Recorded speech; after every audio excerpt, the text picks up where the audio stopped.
Well, hello there. To keto or not to keto? That is the question. I'm registered dietitian Andrea Hall-Wagner, and I've been practicing as a dietitian since year 2000, which means I'm almost 20 years in the field. And I've seen a lot of diets in my time come and go.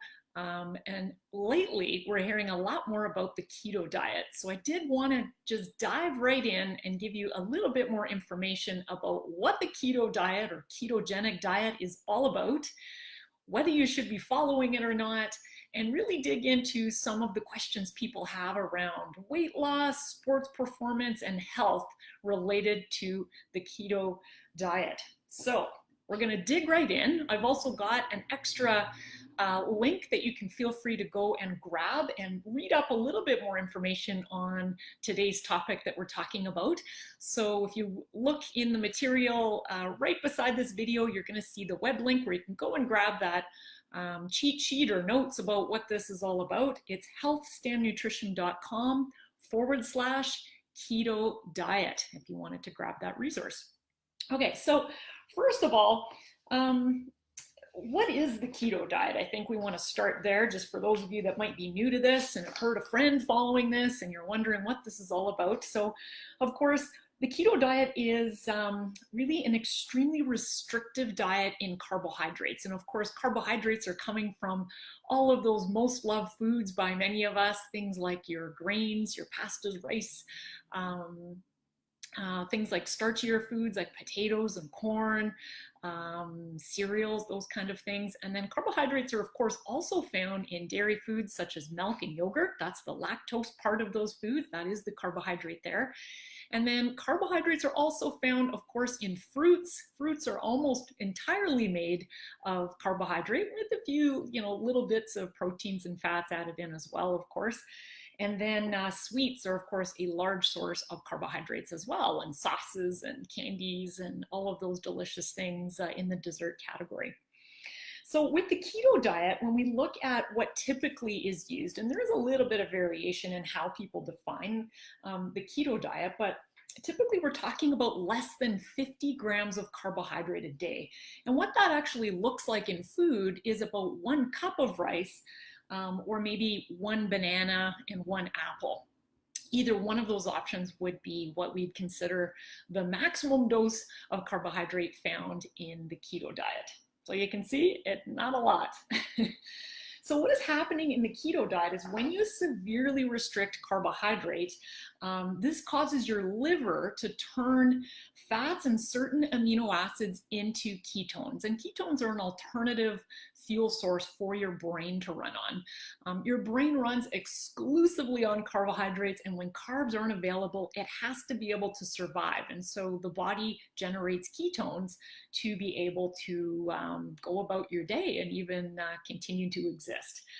So that is what it's all about. Now, one of the things people think the keto diet is sometimes a high protein diet, which it is not. It's actually a very moderate protein-based diet. The keto diet is very low in carbohydrate and extremely high in fat. So to give you an example, the most common sort of style of keto diet is about 5% of your total calories as carbohydrate. And what we know from long-term health research, joint between both Canada and the US, the guidelines for what we would consider healthy eating to look like is a range between 45 to 65% of your calories coming from carbohydrate.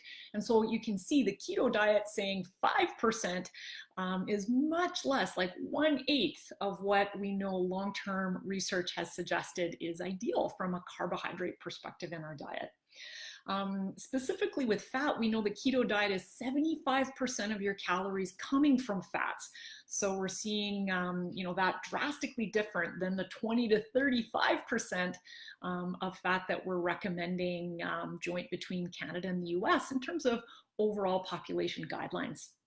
And then the protein levels on the keto diet is 20% approximately, and that is well within the range of what I'd consider to be a healthy level of protein. We know somewhere between 10 to 35% of our calories can come from protein, and that puts us into that healthy range. So you can see we got way more fats and way less carbs on a keto diet. And so which foods are actually permitted on the keto diet is, of course, we're talking about cutting out all your grains, starches, lentils, chickpeas, milks, yogurt, sweets, desserts, potato chips, sweet sauces. We're cutting out fruit, and we're cutting out the vast majority of higher carbohydrate vegetables. So not a heck of a lot of fun there, if you ask me. As a foodie first and a dietitian second, following a keto diet is absolutely going to drastically reduce the number of choices in your diet. So what do people actually end up eating on the keto diet? So of course we've got meat, poultry, fish included on this plan. We've got eggs and cheese, lots of bacon, butter, whipping cream, avocados, oils, nuts and seeds, low-carb veggies, and just very little fruit included on the keto diet, eaten fairly sparsely, just because, again, fruit contains carbs. So you might be wondering, if you're not currently following the keto diet, you might be wondering, why would anyone follow this? And if you are currently following the keto diet, you've probably got a pretty specific reason you've gone down this path. And my goal as a dietitian is to remain open-minded to what research is showing around the keto diet, but also remain skeptical about not jumping the gun and hopping on the bandwagon based on one single study or a small population size of research. So are there some medical reasons someone may follow the keto diet? And the answer is absolutely yes. We know the keto diet is actually taught by a lot of registered dietitians in hospital in the neurology-based unit, specifically for kids with epilepsy. And what we find is that there's some clinical relevance for people with epilepsy that are not responding to typical medical medication treatment for managing seizures. And that is, of course, a reason to follow the keto diet. So some very interesting research going on there. Again, best thing to do here if you've got epilepsy is, of course, be talking to your neurologist about this. It's usually not the first way that treatment is managed. And of course, you're going to want to work with a registered dietitian for your family on just making sure your kids or your adult-based epilepsy diet is looking good to go from an overall nutrition perspective, because it is indeed challenging. So the keto diet is also being studied by a whole wide range of different groups here. So I saw research on multiple sclerosis, Parkinson's, Alzheimer's, diabetes, high cholesterol, cancer. Lots happening here, but here's the thing, guys and gals. I want you to be mindful of the fact that we can't jump on the bandwagon based on some preliminary research or based on small studies done in mice or small studies done on 10 people over a very short period of time, such as a couple of weeks versus the long term. And so you've got to trust in the science. People will definitely be able to find research to support just about anything that you want to come up with. But I want you to go back and really look at what the vast majority of research is saying for whatever health issue that you might be navigating.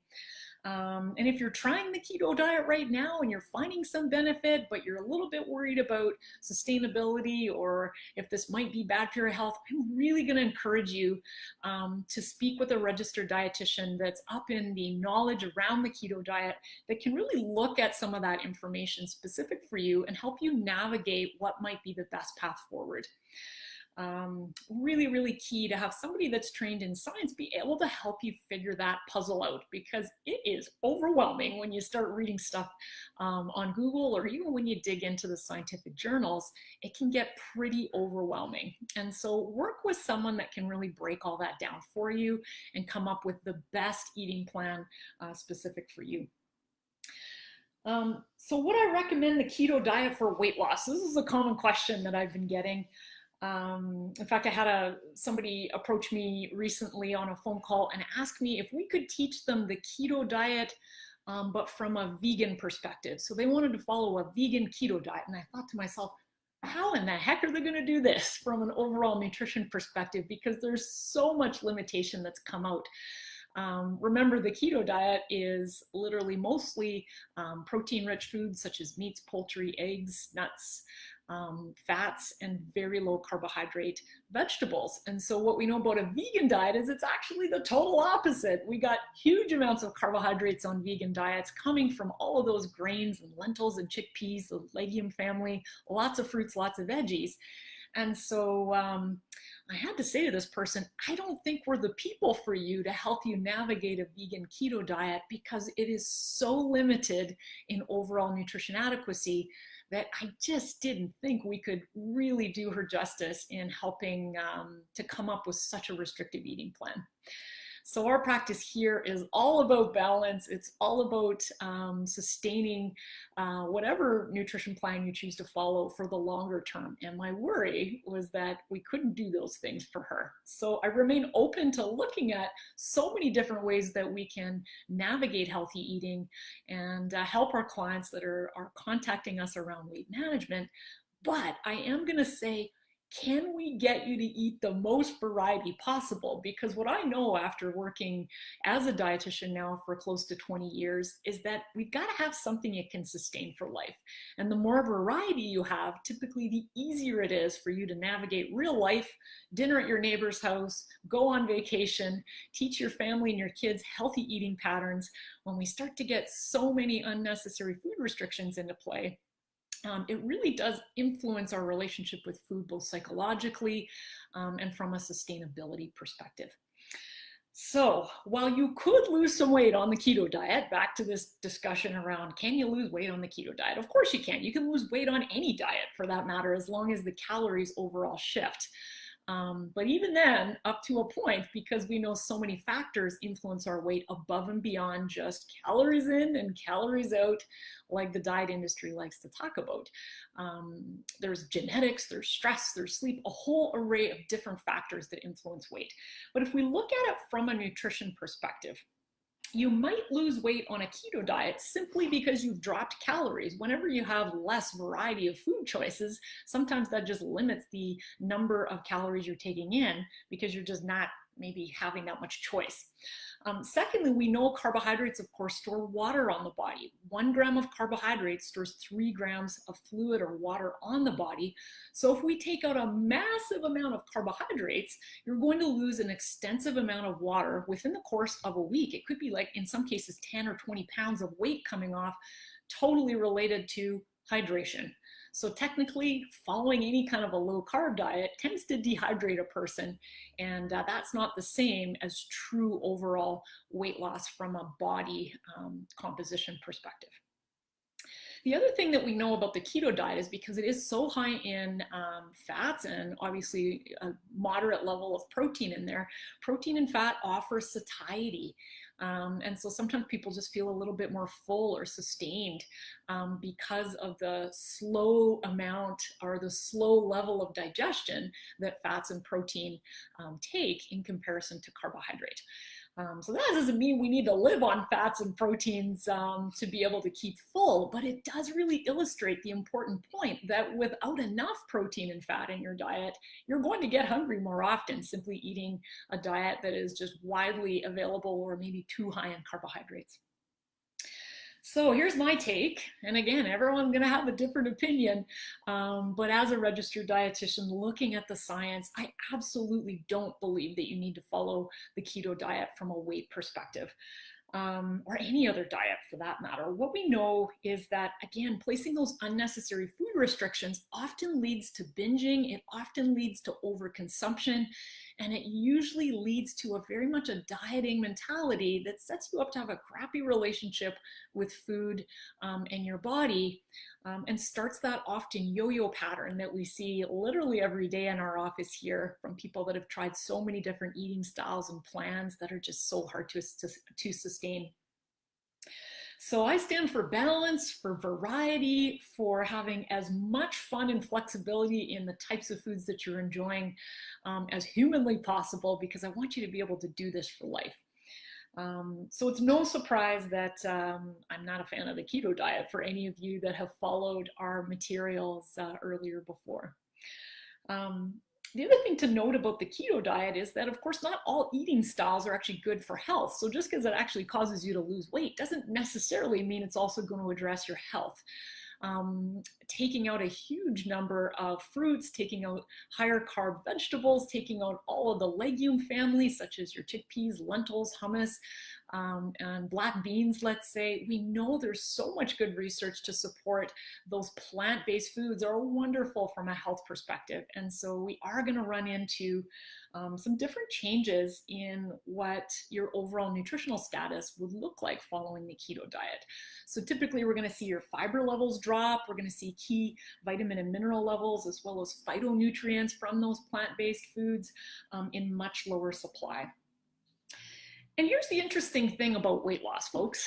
And I've certainly talked lots about this before on our blog, but we know that research really does stand behind that over the same period of time, whether you were following a low-carb diet or a high-carb diet, chances are, or any variation in between there, as long as the calories stay the same, you're going to lose the same amount of weight over the long term.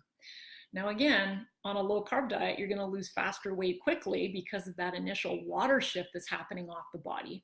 But if you sustain that change over the long term, you're going to see both of those diets matched for calories, meaning the low-carb one and the high-carb one is going to map out and level you at about the same place from a weight perspective. And I don't know about you folks, I think having a little bit more fun and flexibility in your choices sounds like a heck of a lot more fun than an initial quick dehydration and then sort of experiencing the same level of results over the long term. So what about so I hope that answers the questions around weight. Let me know in the comments if you've got questions about the keto diet or your experience or thoughts on having tried different diets or what you think when we talk about this whole concept around weight. Next piece is the keto diet a good eating style for athletes? So we've got a sport community that are jumping on the bandwagon for the keto diet, thinking it's going to actually improve their overall sport performance. And while there's definitely some studies that suggest an extremely low carb, high carb diet and high fat diet, such as the keto diet, could help athletes, the vast overwhelming majority of research is absolutely going to suggest this is not the way to go for both high intensity, power, strength and conditioning style sports and athletes, as well as long endurance style result or athletes as well. And the reason is we know the overwhelming amount of nutrition research suggests that carbohydrates are not only fueling our brain, but they're also fueling our muscles from a gasoline perspective. So when we deplete carbohydrates out of the brain and out of the muscle, we are often left with fatigue and heaviness in the muscle. So we get poor recovery, we have poor endurance, we have poor strength and power gains. And what we've seen in some of the clients we've seen here with our sport dietitian, where she's had people following a keto diet and has worked to sort of move them out of that eating style, we've actually started to see them respond to better results from a muscle development and even a body composition perspective. So they're seeing better results adding back carbohydrates and really just understanding how much do I really need for myself. Better results for most athletes not following a keto diet. So hopefully that answers that question. Again, I remain engaged in science discussions, and science, again, I've heard it described, and I love the description of what science is really about, is the ability to look at things from both an inquisitive mind, but also a skeptical mind. So whatever you're reading, know that you're seeing one little snippet of one study or one person's professional opinion. And what you want to do is really start to round that out and make sure that you're looking at what does the vast majority of people within that field of sport nutrition really advocate for. And you're going to find the sport nutrition community of research is really much more about making sure carbs are optimized in your overall diet. So what is the bottom line about the keto diet? So I've got, again, a very good resource there in the notes that you can go and click over and read up some summary notes. Share this if you found this video helpful and interesting, please like the post, share it on your feeds, and let's get a little bit more science-based information out there around what the keto diet is all about. So the bottom line is this: your brain and your muscles run on carbs. Without them, we feel tired, we feel fatigued, we have difficulty concentrating. There's a mental health component here.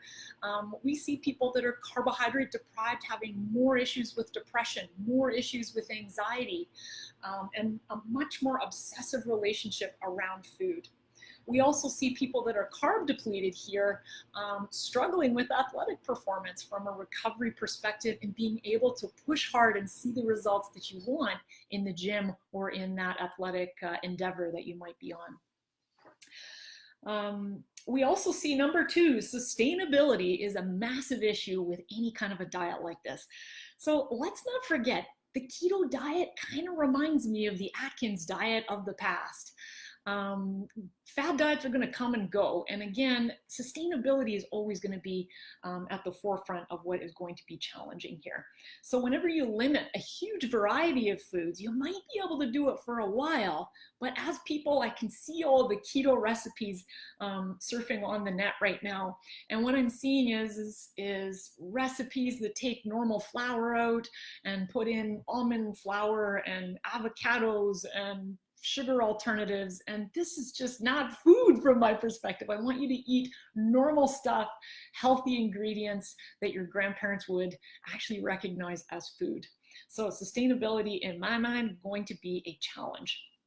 Number 3, unless in the rare case your neurologist has actually suggested the keto diet as an adjunct treatment for epilepsy for seizure management, I'm going to suggest you stay clear of the keto diet and choose something that is a little bit more fun and scientifically backed. And that's going to be including those plant-based foods such as your whole grains, your fruits, all different types of vegetables. We know these are fantastic from an overall long-term health perspective. So perhaps the answer is maybe just not going too nuts on your portion sizes of carbohydrates.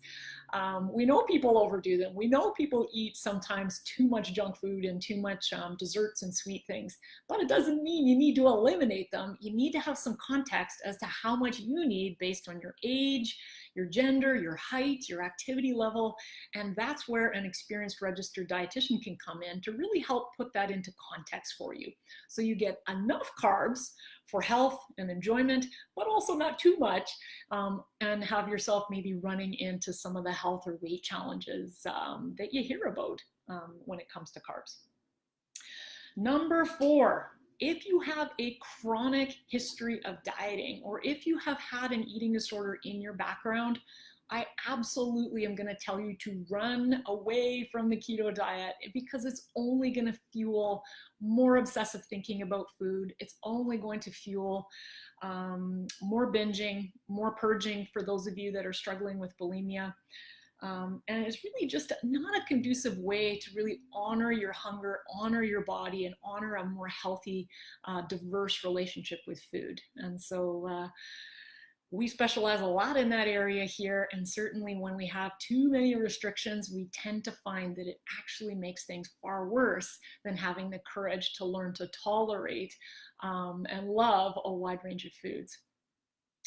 And number 5, I want you to think about how this looks in real life before you follow any diet. So whether you're considering following the keto diet, or maybe you are and you're just wondering, should I continue with this because you're finding it really hard, I want you to think about the everyday real life, because in a perfect world, yes, you can download information on which foods are allowed and come up with a bunch of recipes and follow this, but that would have you eating in isolation. And food is actually a place where we connect both socially with our friends and family around the dinner table. And the keto diet's going to make that process very difficult. The other thing I want you to think about is, if I can't eat dinner with my family or eat the same meal, or if I can't go to my neighbor's house for dinner, or if I can't go on vacation and eat normal foods without being a bit of a nightmare and a headache, this may be, again, it's a game changer from a quality of life perspective. And the other thing too, having worked so much with families here, I want you to think about how this affects what you're teaching your kids. So for those of you that are parents or caregivers or have kids in your life, do you want to be role modeling a diet full of restrictions, of stuff that you don't eat, of rules? Or are you someone that really wants to teach your family members what balanced living is all about? And I know that's the approach that I always want to take. I want to be able to enjoy eating chocolate and ice cream and potato chips with my son as a parent, as much as I want to teach him some really important skills about what cooking healthy foods looks like and getting enough of those geeky, nutritious items into your diet. So those are my 2 cents. Eating well should never be painful. It should never be, some sort of punishing regime. It should never be something that tastes terrible. So if you're struggling with like, how do I make all that work? Contact us at our office. This is what we do every day for people, is really understand what you like, what's going on with your health, what your goals are, and then really teach people how to take that next step to make it sustainable for the long run and get you the results that you're looking for. So I'm happy to speak with you on the phone and book you with one of the dietitians on our team that has that area of specialty that you might need. We see people, of course, in person, as well as both virtually by phone and through video conferencing. So that's what I got on the keto diet for you. I'm hoping this was an insightful conversation for you.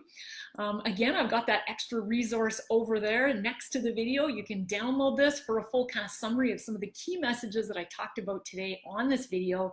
And if you found this helpful, absolutely consider liking the post and sharing it so we can spread the word on some balanced scientific learning around the keto diet. And if you're up for some more nutrition information, if you like this philosophy around nutrition, I'm going to encourage you to come on over and join our newsletter every week. I think we have well over 5,000 people every week watching videos just like this, reading articles, and downloading a lot of our healthy recipes. And how you can grab a copy of getting on our newsletter list. It's free. You can go over to healthstandnutrition.com/newsletter. Or you can even go to the homepage, healthstandnutrition.com, and on the very top, you're going to see a red banner that says download our 51 healthy snack attacks. And when you click that link, you can join the newsletter, and we'll also send you that wicked resource, very popular in our practice for a bunch of healthy eating snack options. So thanks for joining me today. I look forward to seeing you next time. Next week, same time, same place on Wednesdays for my next Facebook Live. So thanks for watching. Take care.